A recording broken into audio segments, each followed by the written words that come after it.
Each year, emergency departments across the United States treat about 750,000 children with concussions.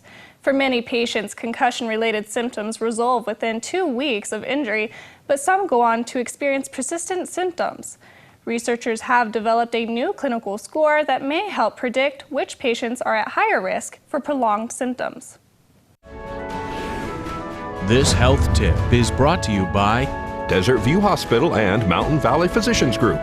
Don't put your health on hold. We have time for you. Call us to schedule your appointment. 775-751-7100.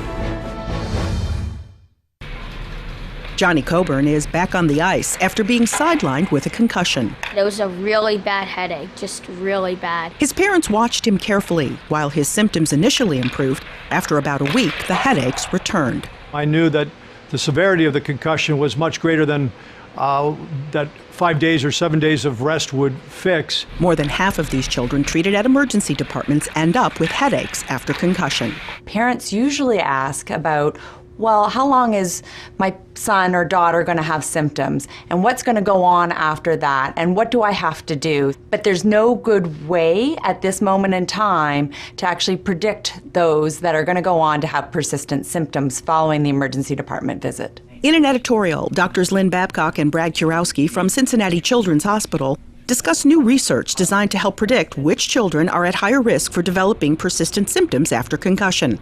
Canadian researchers evaluated just over 3,000 patients aged 5 to 18.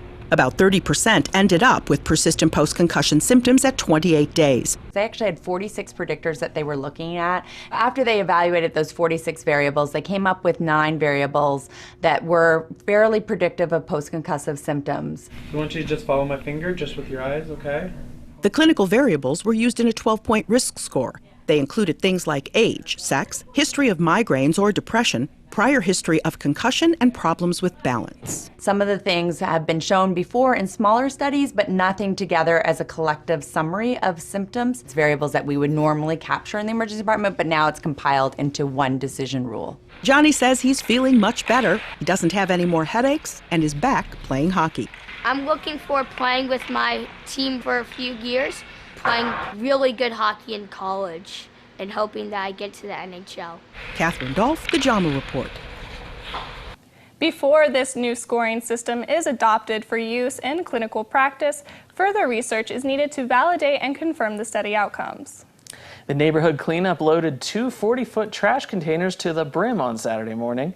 They now have joined ranks with the Pahrump Valley Chamber of Commerce and will now be having quarterly cleanups all over Pahrump in what the chamber calls the Beautification Project. The neighborhood cleanup got together with Rosemary Clark Middle School students and the Nye County Sheriff's Office's GREAT program on Saturday to clean up the homeless camp behind Pahrump Nugget.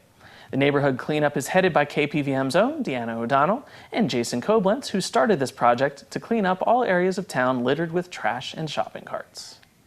Well, this is a great collaboration of a neighborhood cleanup between Rosemary Clark Middle School that was provided by GREAT, which is the Nye County Sheriff's, who teach a program that's gang resistance through education and training, and the kids have to do a community project.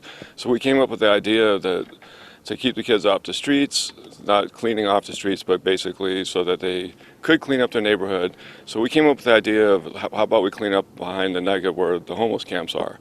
Then as we were pursuing this, I talked to Elena from Pahrump Valley Disposal. Then she led us to the neighborhood cleanup, which led us to the Chamber of Commerce, which led us to this amazing cleanup that we had today. We must have had 50 people out here today, 25 students and 25 other volunteers. And as you can see, we cleaned up 2 large bins in less than 3 hours. So it was an amazing feat. We did a lot of cleanup. Let me tell you, we filled 2 dumpsters, 2 20-yard dumpsters. With anything and everything possible. It lots of fun, but lots of work. And we cleaned out gullies, we cleaned out trenches, all the way from one end of the homeless camp to the other. So, one of the areas that you guys cleaned up was also a person's kind of personal trash out of his own trailer. How was that? Very interesting. He did have a lot of it bagged. Yeah, I'm kind of speechless on that one. There are some things that were kind of messy, kind of different kind of trash than what you see on the regular street out here. But so many volunteers. Tell me about what your thoughts are on how many people showed up. I think there was probably a good at least 50 people, 50 plus people that showed up. Great. They all worked together as a good team, between the trucks being driven and picking up the bags to everybody loading them up and putting them off to the side and being able to pick them up and load them into the dumpsters. It worked out great. You know, this is something we've been talking about for a couple of weeks as a part of the GREAT project through Nye County Sheriff's Office. And so we had a lot of excitement. A lot of kids came prepared. I don't know if they were quite prepared for the amount of work that needs to be done out here, but they all did great. And what grades of the students did we have out here today? It was mostly 7th graders. We did have a couple of high school students that were a part of this, as well as I think one 8th grader. So, do you think that this is a life-changing event for them? After talking with several of the students, as we were getting ready to go, yes. Many of them were like, I didn't realize there was so much work that needed to be done. But a lot of them sounded really excited about looking at ways to help. So I think it was. If you would like to be part of the Neighborhood Cleanup Committee, you can contact Deanna O'Donnell, 775-537-0250. The next cleanup will be in May. Valley Electric Association and the Nye County Sheriff's Office have come to an agreement that will get them on the fast track to move forward with a proposed outdoor shooting range near Mesquite and Higley Road. The range for the Nye County Sheriff's Office and other law enforcement was put on hold in February after Valley Electric Association expressed concerns about potential damage to its equipment due to gunfire.